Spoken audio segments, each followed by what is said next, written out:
Olá, bem-vindo a este vídeo o intuito é fazer um seminário de fluidos devido à quarentena e as aulas permanecerem virtualmente.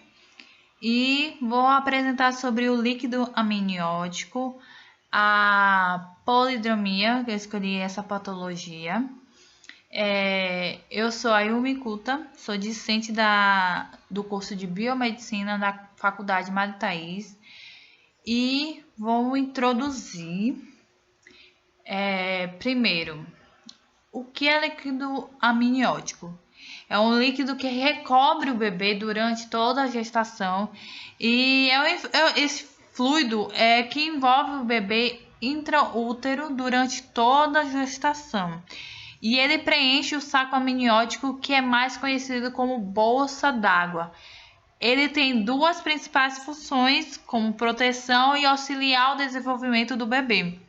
Na proteção, ele evita choques, qualquer tipo de traumatismo e a compressão umbilical, que podia dificultar a chegada de oxigênio e nutrientes para o bebê.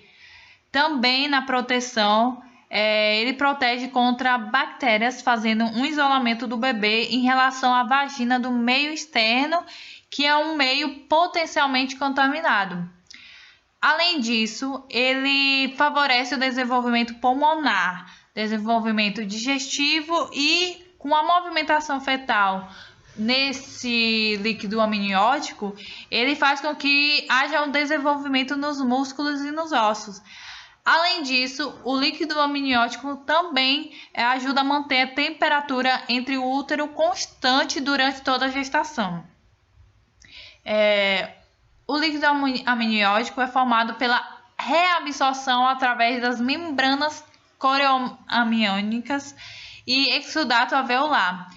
Também é formado pela urina fetal e pelas trocas fetais, tanto pela absorção quanto a parte da urina. E foi demonstrado que aproximadamente 3.600 ml de líquido amniótico são trocados entre a mãe e o feto a cada hora. E este processo é ativo, que está em perfeito funcionamento no caso de um bem-estar fetal, que depende do bem-estar fetal, né, e da saúde materna, e da integridade da placenta e seus anexos, que daí eu vou falar isso depois.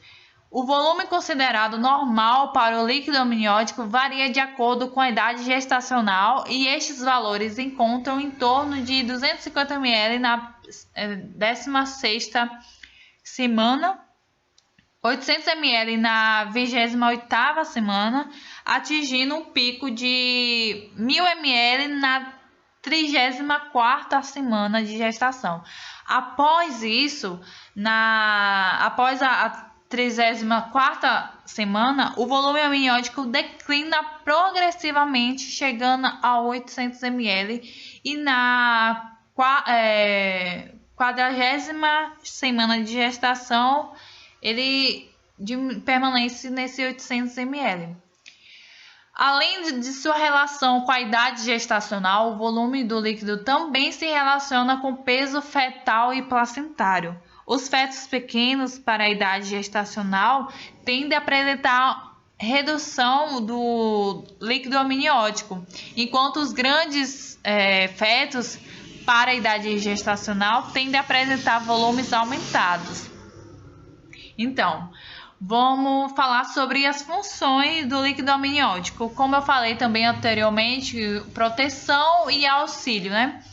Ele promove um ambiente que permita a movimentação corpórea fetal, por isso que há o desenvolvimento dos músculos e dos ossos, a proteção contra o traumatismo, que é a parte dos choques, né? Proteger o cordão umbilical de fenômenos compressivos durante a movimentação fetal e das contrações uterinas. Como eu falei anteriormente, né? Manter a temperatura adequada e auxiliar no desenvolvimento pulmonar fetal. Oligodrâmnio e polidrâmnio. o conceito e as incidências.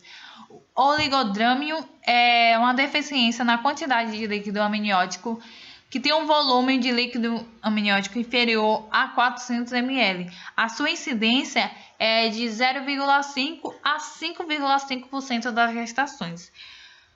É um pouco mais raro, né? Mas tem mais frequência do que o polidrâmio.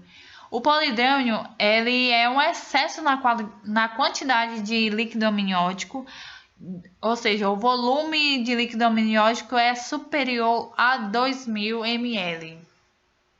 A incidência é de 0,4 a 1,5% das gestações. Aqui vamos falar sobre o índice de líquido amniótico, que é o ILA, né?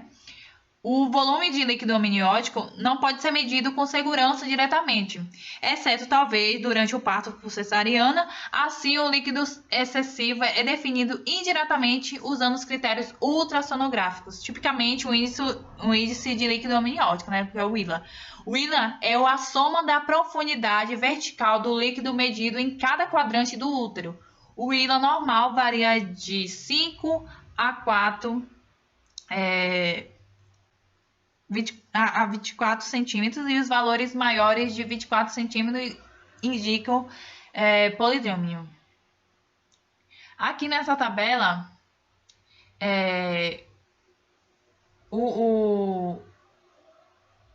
aqui tem os valores de ILA, né?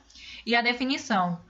Menor que 5 centímetros, ele é considerado oligodrâmio. De 5 a 8 centímetros, um líquido amniótico diminuído. Ele não chega a ser oligodrâmio, mas ele comparado ao normodrâmio, ele é diminuído. De 8 a 18 centímetros, ele é normodrâmio. 18 a 25 centímetros, ele é líquido amniótico aumentado. Ele nem é polidrâmio e nem é normodrâmio. Ele está no muro. 25 a 30 centímetros, polidrâmio leve. De 30 a 35 centímetros, polidrâmio moderado, e maior que 35 centímetros é um polidrâmio grave. Também, segundo o estudo de Manning, em 1981, maior bolsão vertical. A medida do maior bolsão é em centímetro, e menor que 1 é oligodrâmio, de 2 a 8 centímetros, normodrâmio, de 8 a 12 centímetros, polidrâmio leve, de 12 a 16 centímetros, polidrâmio moderado, maior que 16 centímetros, polidrâmio grave. Eu vou explicar sobre o maior bolsão. O polidrâmio, conceito da patologia. A professora pediu para escolher uma patologia, e como patologia é qualquer alteração fisiologicamente, né? Eu escolhi polidrâmio porque pelo excesso, né, da quantidade de líquido amniótico. E aí, o polidrâmio, ele é um aumento do líquido amniótico que pode causar por várias outras coisas, como diabetes materna, alterações cromossomiais, como síndrome de Down, alterações do sistema nervoso fetal, entre a compatibilidade de RH entre a mãe e o bebê. A polidramnia vai fazer um aumento da extensão da cavidade uterina, que pode aumentar o risco prematuro. O líquido amniótico é excessivo, o volume é maior de 2.000 ml, há uma subdistensão uterina que vai distender o útero conforme a quantidade enorme de líquido amniótico, a dificuldade na palpação abdominal, as mulheres queixam de dor, movimentação excessiva do feto, o feto fica em constante movimento, o distúrbio de contratilidade.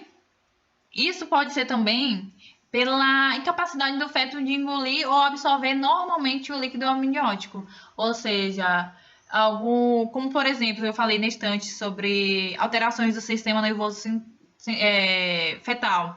Ele tem anencefalia, então isso pode afetar na capacidade do feto de engolir o líquido amniótico.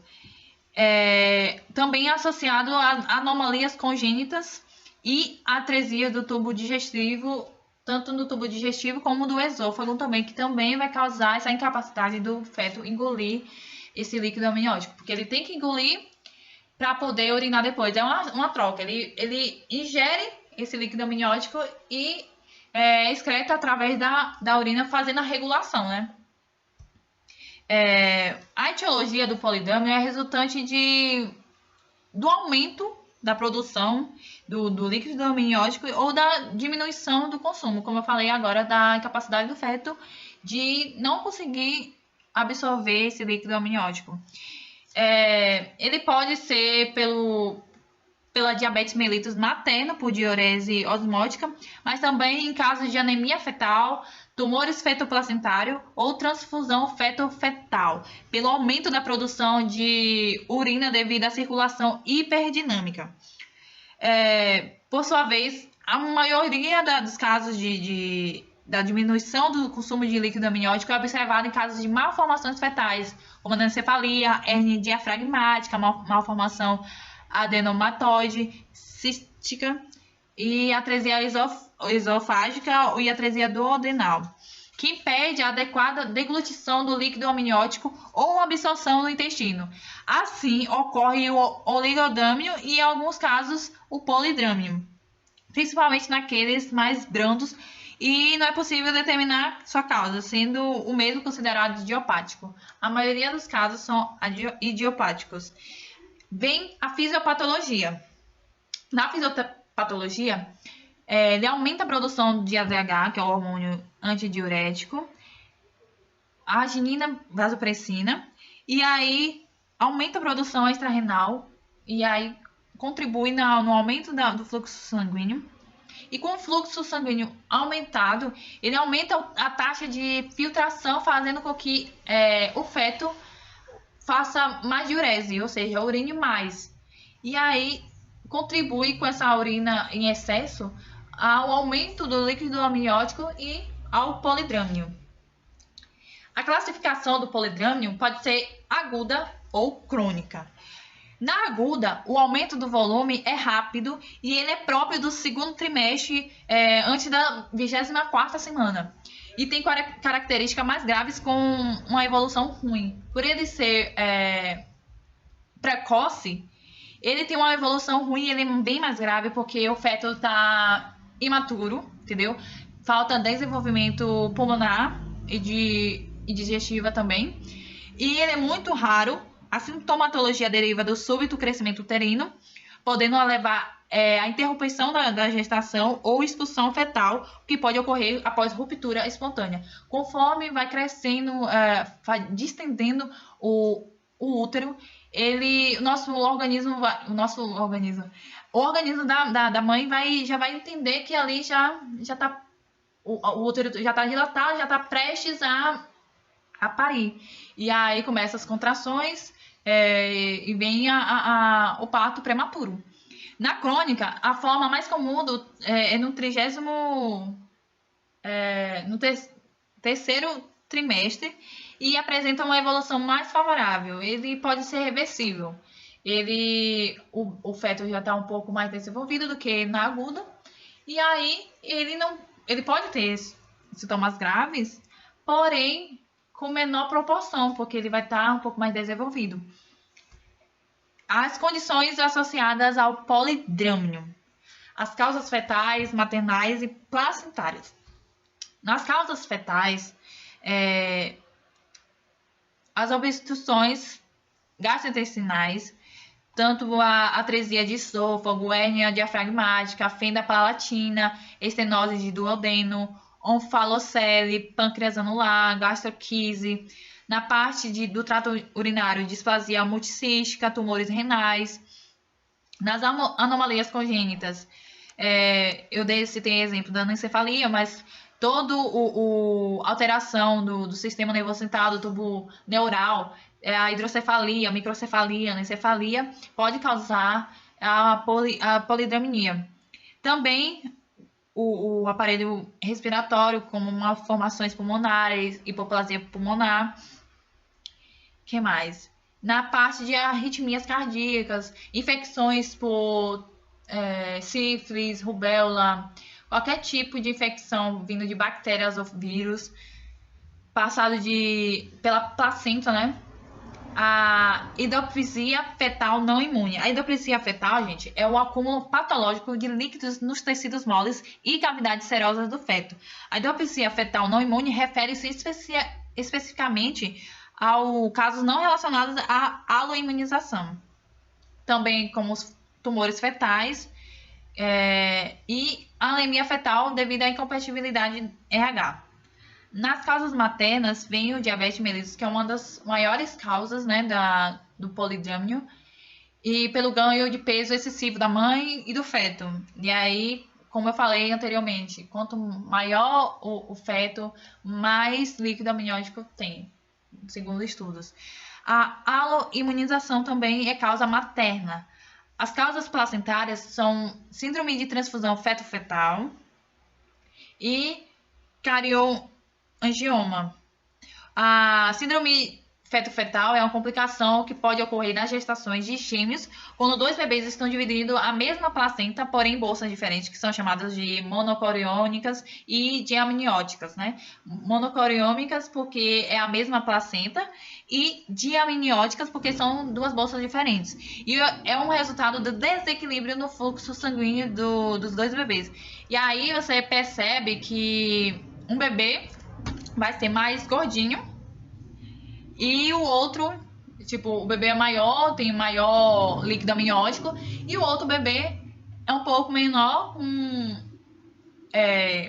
menos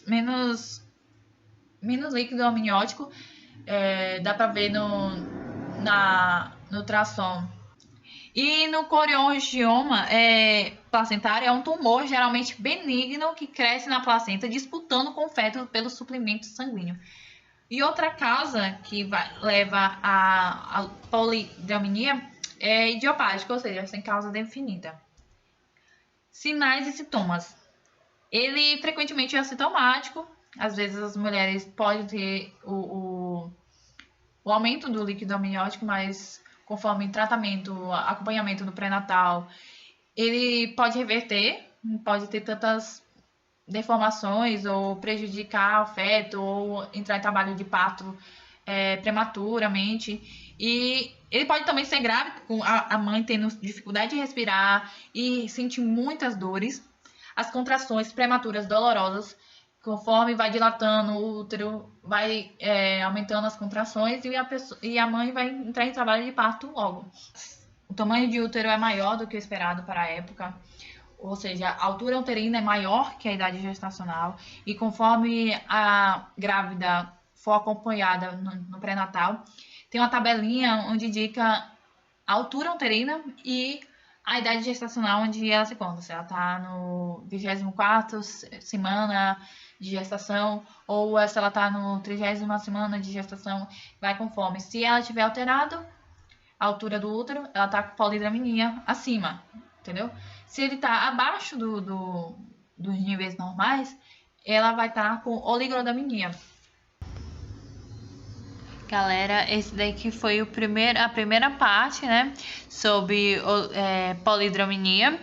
E eu vou falar, vai ter a segunda parte do polidrominia. Vou falar sobre os riscos, sobre os diagnósticos, enfim, do papel do biomédico, né? Então, aguarde, se inscreva, compartilhe e espere que gostem, que eu fiz com muito carinho. Foi uma dificuldade, mas espero que vocês gostem e vai ter mais vídeos falando sobre vários outros assuntos.